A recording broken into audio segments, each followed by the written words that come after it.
እንደተለመደው እንደ ቤተሰብ ሰብሰብ ብለን የምናወራው ሐሳብ የምናንሸራሽርበት ጊዜ ላይ ነው ያለነው። መቼም ዛሬ ግልጽ ነው ስለምን ልናወራ እንደምንችል አይደል? አንዱ ውስጥ ስለ ሴትነት እንድናወራ ነው የፈለግነውና ብዙ ነገር ይወራል ስለ ሴትነት። እዚህ ውስጥ ደግሞ 4 ሴቶች አሉ። ዛሬ ቀናችን ነው ብለዋል። እነሱም በደንብ አድርገው ያውጉናል ስለ ሴትነት። ሴትነት እንዲያወርተን እንጨርሳለን ባንዴ እንደዚህ። ሴትነት አብስትራክት ነው። ስለ ሴትነት አውርተን እንጨርስ አይመስለኝም። እንዲም ደግሞ በቃልም የሚገለጽ አይደለም እና በጣም አብስትራክት በጣም ተስማማል። ሴትነትን ለመግለጽ ያው ወይ ሴትን ሆኖ መፈጠር አለበት አለበለዚያ የሆነ አይነት ፍልስፍናም ይፈልጋል እንጂ እውነት እንዳልሹ ነው። ሴትነት በጣም አብስትራክት ነው። ግን የፈለገ ፈላስፋ ብትሆን ሰውን የሚያህል ነገር ወደ ምድር አምጥተ አሳድገ ሰውን አድርገ ራሱን እንዲችል አድርገ ከነ ፍቅሩ ከነ ሰፊነቱ መግለጽ እውነትም በጣም ከባድ ነው። ስፋት አለው ሴትነትን ለመግለጽ እና ምንም ጥርጥር የለውም። ፈራህ እንዴ ሚኪ? የኛ እጅ የለበትም። ሙሉዬ ልክ አይደለም። እህትም ትሆናለህ፣ እናትም ትሆናለህ፣ ለቤተሰብም ልጅ አንተም ልጅ ይኖርሃልና አያልቅም። ልክ ነሽ ሙሉዬ በጣም። አይ ይሄ በጣም ጥሩ ሐሳብ ነው። ሴት ልጅ ቅኔ ናት። እስከዛሬ ከያኔያን ስለ ሴት ከተጠበቡት ከተራቀቁት ሁሉ እኔ ማቃተን ሴት የሚተካ አገላለጽ አላገኘውም ይላል ዶክተር ይሁን ያየለ እናት የሚል መጽሐፋቸው ላይ የገለጹት ነውና እውነትም ቅኔ ናት ሴት ልጅ። በጣም ብልህ ናት። ብዙ ነገሮችን ማድረግ ትችላለች፣ ብዙ ነገሮችን መረዳት ትችላለች።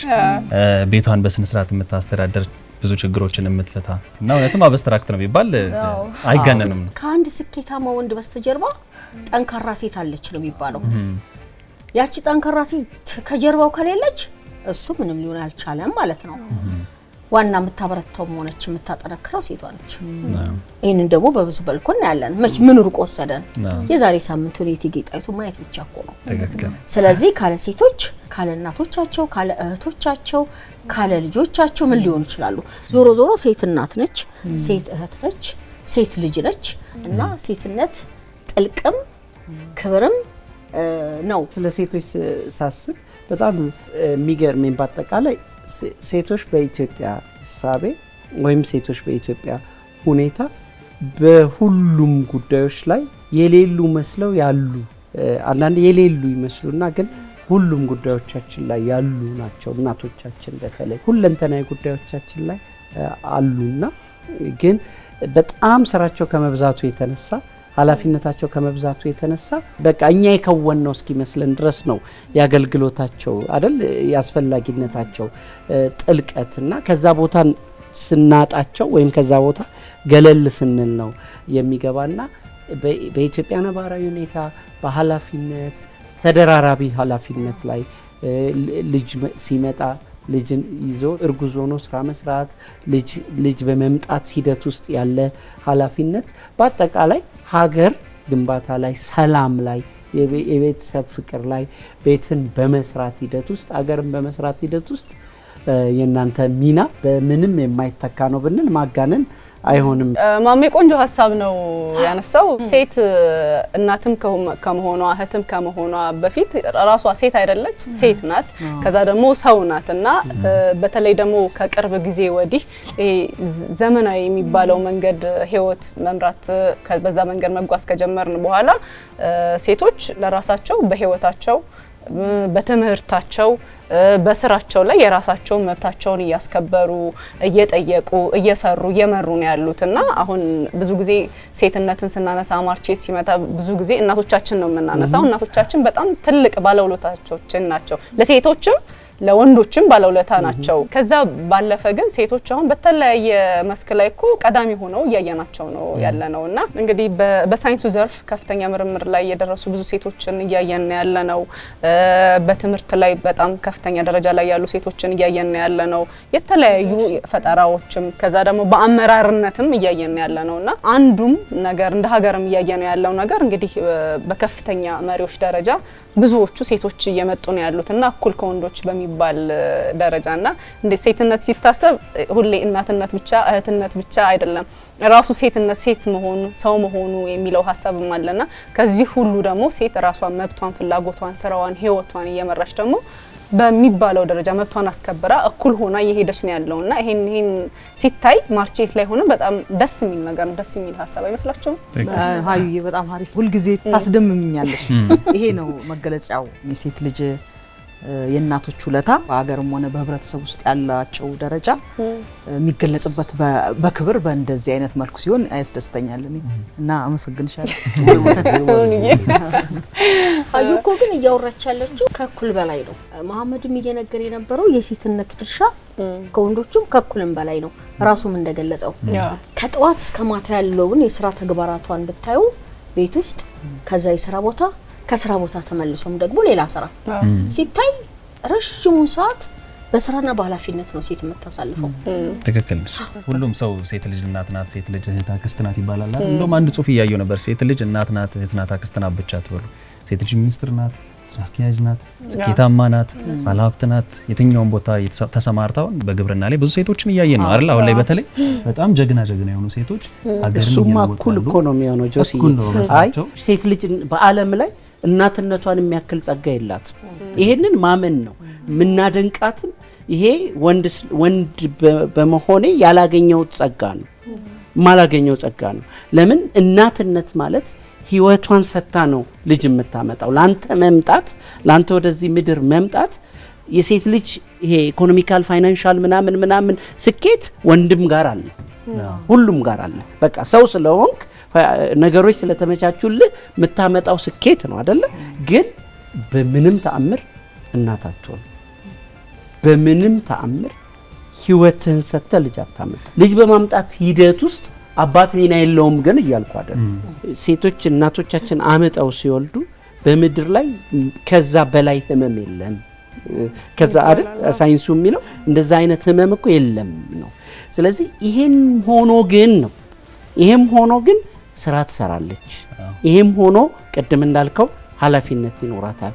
ይሄም ሆኖ እንደገና ስኬታማ ትሆናለች። ይሄም ሆኖ ልጇን ታሳድጋለች። ለምሳሌ እኛ እኮ ሴትን ግልግል ላይ የመጨረሻ ደረጃ ዳኝነቱ ላይ እኮ ሴቶች ፍርድ እኮ የሚጸናባቸው አካባቢዎች ለምንድን ነው የሆኑት አይደል? የሴት ልጅ ውሳኔ ይጸናል አይደል? በአገራችን በተለምዶ ከባባድ ውሳኔዎች ላይ ሴቶች ከወሰኑ ነው ይባላልና ፍርድም ላይ ምክርም ላይ አሉ። እሱም እንደሱ በባህል አሁን ለምሳሌ ስታነሳ ከዚህ በፊት ማንስተነው ነበር የኢሬቻ ላይ ሀደ ስንቄዎችን ሚና ያነሳን ነበር። አንድ ሀደ ስንቄ ስንቄዋን ይዛ ተነሳች ማለት ያወሰነችው ውሳኔ ይሆናል ይፈጸማል ማለት ነው።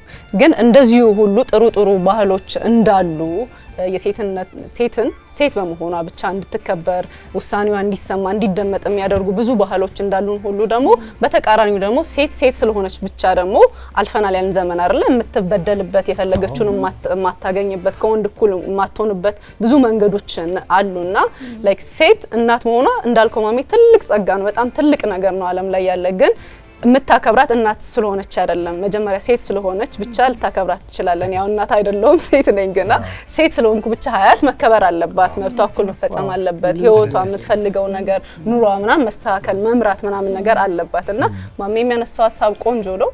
የእውነቴን ነው። ሴት በመሆኔ እጅግ በጣም ከምደሰትበትና ፈጣሪን ያመሰገንኩበት የእርግዝና ወራቴ ነው። ሰው ሆነ ሰው ከውስጥ ተፈጥሮልህ ከደም ከስጋ ከአጥንት ኖሮ የበላኸውን አብልተህ የጠጣኸውን አጠጥተህ በማፀን 9 ወራት ከዛ ደግሞ ከወለድክ በኋላ የማጥባት ስሜቱ ከልጅ ጋር የሚኖረው ግንኙነትና ስሜት ለሴትነት በቃ ትልቅ ዋጋ ለኔ ሲሰማኝ የነበረው ይሄ ነውና ሁሉም እናቶች ይሰማቸዋል ብዬ ነው አማምነውና ሴትነት በቃ ትልቁን ጸጋ ወንድሜ ማሜ እንዳለው እዛ ጋር ነው ብዬ ነው ማስበው። ሴትን በኩልነት የኢኮኖሚ ነፃነት ቢኖራት ያስተሳሰብ ነፃነት ቢኖራት ኮሚኒቲ ውስጥ ሊደር ብናደርጋት እሷን ብቻ አይደለም እናደርገው በሷ ስር ያሉ ሰዎችን በሙሉ በተለይ ልጆቿን በዛ መልክ አንጻ እንድታሳድግ እናደርጋታለን። ልጆቿን ስንል ምን ማለታችን ነው? ሴቷን ልጇን ብቻ አይደለም ወንዱንም ልጇን ሴትም ማለት እንደሆነች የእናትነት የሴትነትን ክብር ሊወርድ የሚችለው በዛ ነው ዋናው። ምክንያቱም ሁሉ ጊዜ ሰው የሚሰራው ከቤተሰብ ነው። ስለዚህ ከዛ ጀምሮ እናቶችን ከዚህ ጀምሮ ኢምፓወር ማድረግ እነሱን ከፍ ማድረግ ለሴቶች ክብር መስጠት መልመድ በተዘዋዋሪ ቤተሰብም በዛ መንገድ እየሄደ ይመጣል። ስለዚህ ህብረተሰብም እየተሰራ ይሄዳል በዛ መንገድ ማለት ነው እና ይሄንን ማድረጋችን እንደተባለው በጣም ገንቢ ነገር ነው። ደስ ይላል በጣም ምክንያቱም አው ዛሬ ሴቶች ቀን ስለሆነ ስለ ሴቶች ብቻ አወራን እንጂ ልጆች በማሳደጉ ለማዕረግ ማብቃቱ ላይ የአባቶች ሚና ከፍተኛ ነው። ግን ቀኑ ዛሬ ሴቶች ስለሆነ ነው እንጂ በጣም ብዙ አባቶች በተለይ ሰለጠነ የሚባለው ሰው ስልጣኔ ምንድነው ሲል ሴቶችን በማክበር ነው የሚገልጸው። ብዙም ማቃቸዋሉ። በዛው በተቃራኒ ደግሞ የሴቶች እኩልነት ብለ ስታነሳ ገና የሚፈሩት አሉ። ይሄ በቃ ከአውሮፓ የመጣ ነው ይሄ የኛን ባህል የሚቃረን ነው ብሎ ደግሞ ምንም ትርጉሙን አዛንፎ የሚሸሹት ሁሉ አሉና ቀደም ሀዩዬ እንዳለችው በዚህ በሴቶች እኩልነት ብዙ የተሰራ ስራ ያለ ቢሆንም ግን ገና ይቀረናል። አሁንም ድረስ ረጅም መንገድ ውሃ ለመቅደት የሚሄዱ እናቶች አሉ።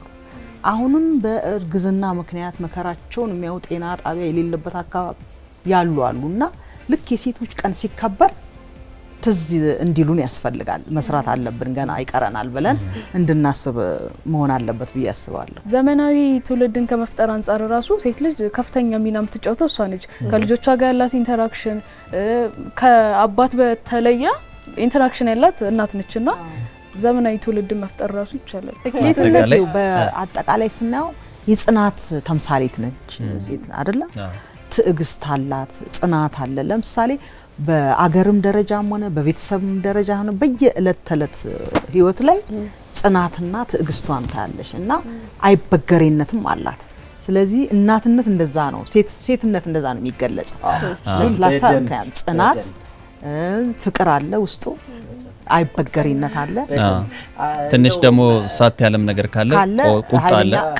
ማሜ እንዳለው ኃይለኛ ውሳኔ ትወስናለች። ጠንካራነታችሁ ምንም ለስላሳ ጠንካራ በሚለው ተወስዷል። ለስላሳ ያሉ ጠንካራ መሆናቸው በስራም በድርጊትም በውሳኔም በሂደትም እኔ ሶስቱም ልጆቼ ሲወለዱ በአጋጣሚ የመግባት እድል ነበረኝና ባለቤቴን ይዣት ነው የወለደችውና ባለቤቴ በተፈጥሮ ዘቢውን ታቋጣለች። በጣም ቀጭን ስስ ናት እና ብረቱን ልታጣምመው ምንም አልቀራትም እና እኔን እንደዚህ ጀን አዞረችኝ ይዛታለሁ ብዬና ከዛ ካለቀ በኋላ ሐኪሟን ጠየቅኳት። ማለት ምን አይነት ጥንካሬ ምን አይነት ኢነርጂ መውለድን የሰጠው እግዚአብሔር ለሴቶች ልዩ ጸጋ ነው አይደለ? ቅድም እናት እንደገለጽሽው የዛን ጊዜ ያለው ጉልበት ከየት እንደሚመጣ አይታወቅም። እውነት ነው፣ ከሱ የተሰጠ ይመስለኛል። ልክ ምጡ ሲያልቅ ያ ሁሉ ያልከው ይጠፋል። ስለዚህ ለስላሳና ጥንካሬው እንዳለው ለስላሳ የምትለው ብዙ የተፈጥሮ ጸጋዎች አሉ። ብቻ ለስላሳም ጠንከርም የምትለው ሴት ልጅ ቤቷን፣ ማህበረሰቧን፣ ሀገሯን ለማቅናት ነውና ቤተሰቦቻችን ማርች 8 ነው ዛሬ። እንኳን አደረሳችሁ ሴቶች ሁላችሁም። በእያላችሁበት ጥሩ በዓል እንዲሆንላችሁ እንመኛለን።